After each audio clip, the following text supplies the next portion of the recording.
Guys, magandang umaga. Ito guys, magluluto tayo guys ng pasta.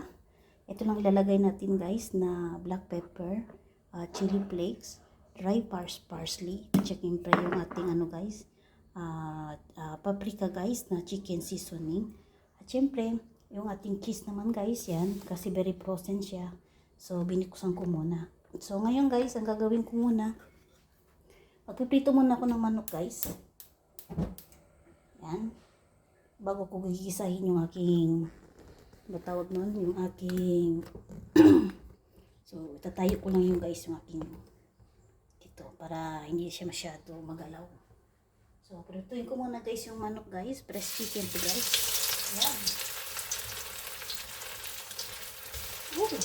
Mainit. Naka-slow fire lang yan guys.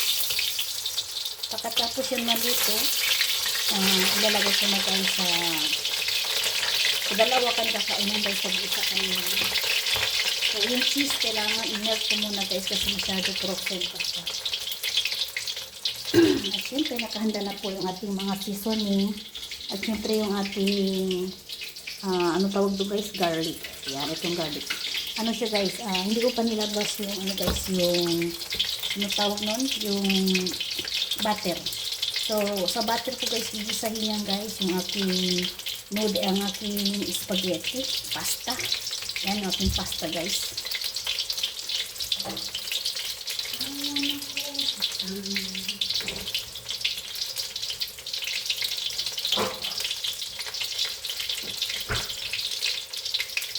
Yan. Ito yung ating butter guys. Yan, ito lang ilalagay ko guys na butter. October 22, mag-expired na siya. So, tamang-tama, konti na lang naiwan. So, siyempre, ito yung natin guys. Light salted. Yeah, light salted lang.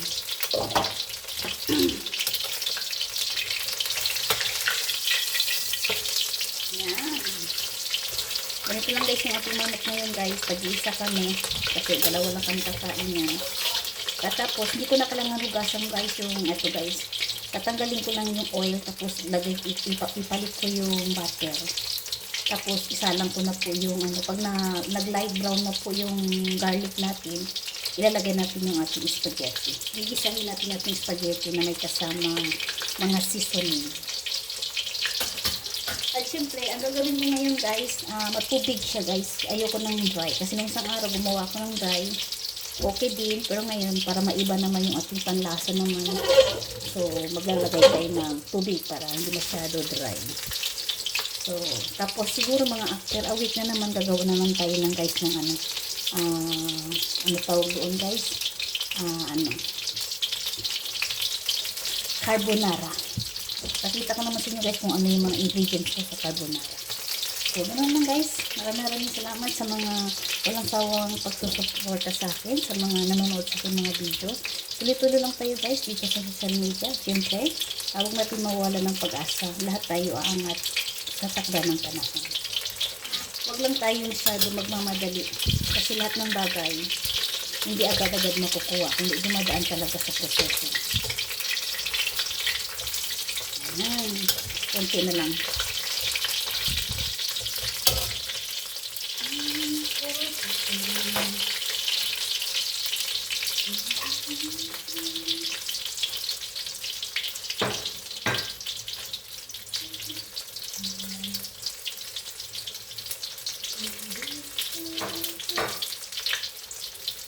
Ayan, gagawin natin ito primer guys para lahat naman masaya. Ayan.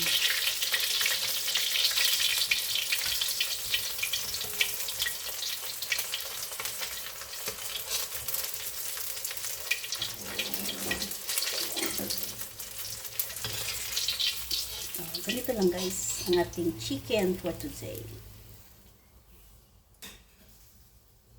Bawasan ko lang guys yung oil kasi ilalagay ko siya ng butter. Hindi na natin kailangan hugasan guys. Tanggalin ko na yung yung oil niya. Guys, init. At syempre yung oil huwag natin itapon. Kasi ngayon, lahat ng bagay ngayon sobrang mahal. So, ilalagay ko na ng butter guys kasi gigisahin ko na siya sa ano. Ayan. Ayan. Dito na guys yung ating garlic. Gigisahin natin ating garlic. Ayan. Gigisahin ko na sa garlic guys. Hanggang maging brown siya.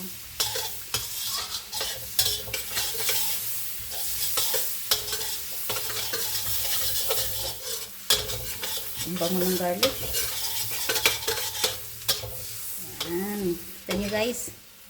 Brown na siya, no? So, ilalagay na natin guys yung ating pasta. So, ano lang to guys? Garlic pasta with cheese.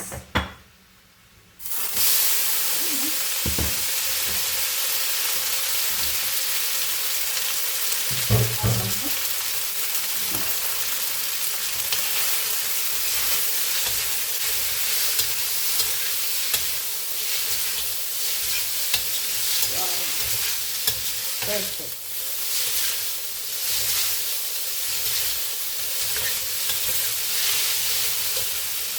Ito yung guys na pinakulo ko guys kanina.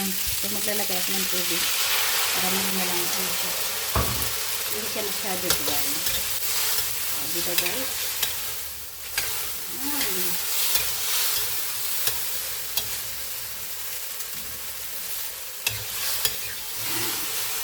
Lalagay na tayo guys ng ating black pepper. Tamtaman lang, huwag masyadong marami. Yan, mga ganito lang guys, okay na siya. Yan. At syempre, yung ating chili flakes. Yan. Yan. At syempre yung ating ano guys, paprika chicken seasoning.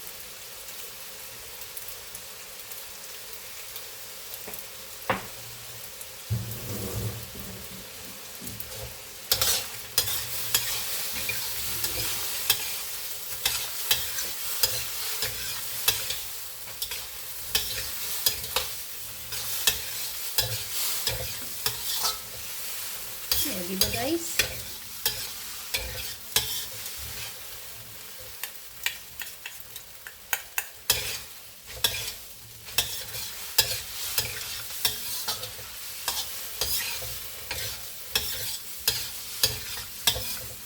Ganito lang guys. Yan.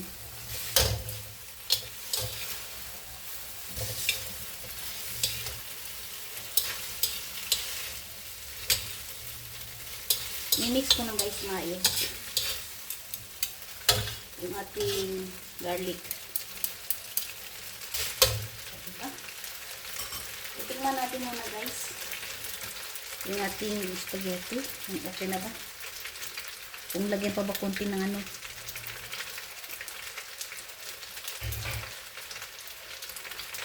Wow. Ang sarap.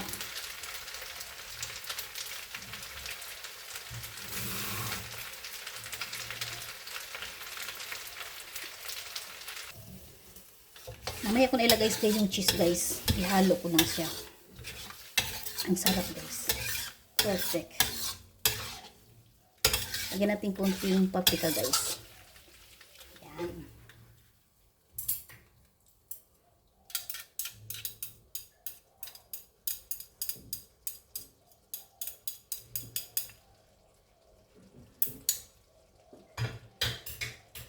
Konting paprika guys.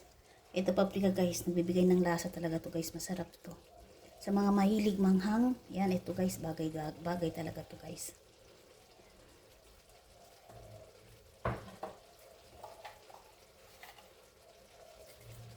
Yan.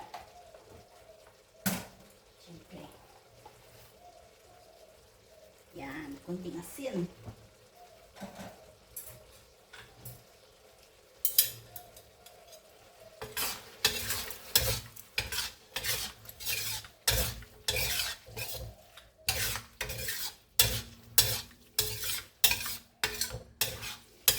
Na slow fire ko na lang guys kasi syempre pag ilakas natin yung tubig, mabilis kasi siya maano yung tubig eh. So, ganito lang guys yung pagluluto guys. So, hindi masyado na tubig. Nakita nyo? Yan. Ganito lang siya. So, nadagdagan natin yung seasoning kasi masarap guys pag spicy talaga lahat. Yan. Kita nyo guys. O, diba? Tapos, ilalagay natin yung ating cheese.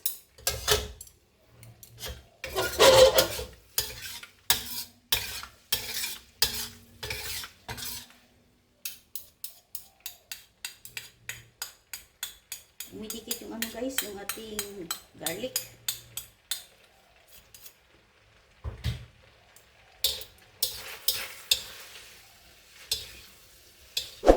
O, diba? Na-mix ko na guys. Pwede natin ilagay ng cheese. Ilalagay natin cheese guys.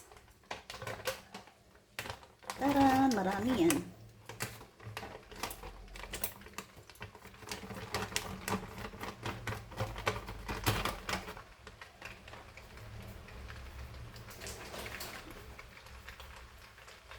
Yan. O, diba guys? Kalami. Mix natin guys.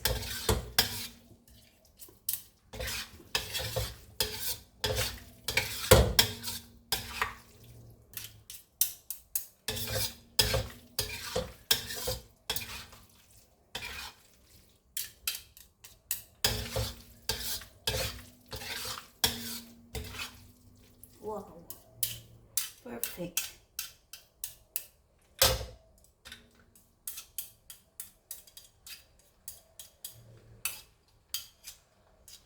Tamang-tama, ilalagay natin sa plato to guys.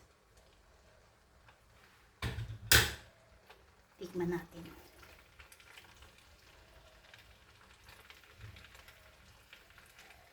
Oh my God, sobrang dami naman.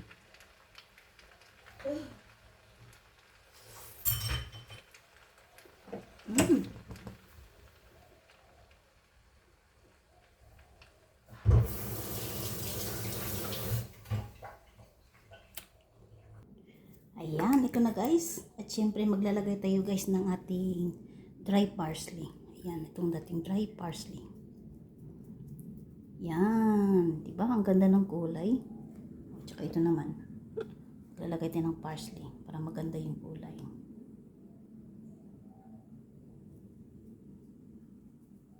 Oh, diba guys? So, ganito guys ang ating tanghalian ngayon guys. Kita nyo naman guys. Look at this. O, diba? Kain na tayo guys at maraming salamat sa walang sawang pagsusuporta. Same din to guys. Yan, ito yung aming tanghalian ngayon. Kami dalawa. Yan, maraming salamat guys and God bless everyone. Bye bye.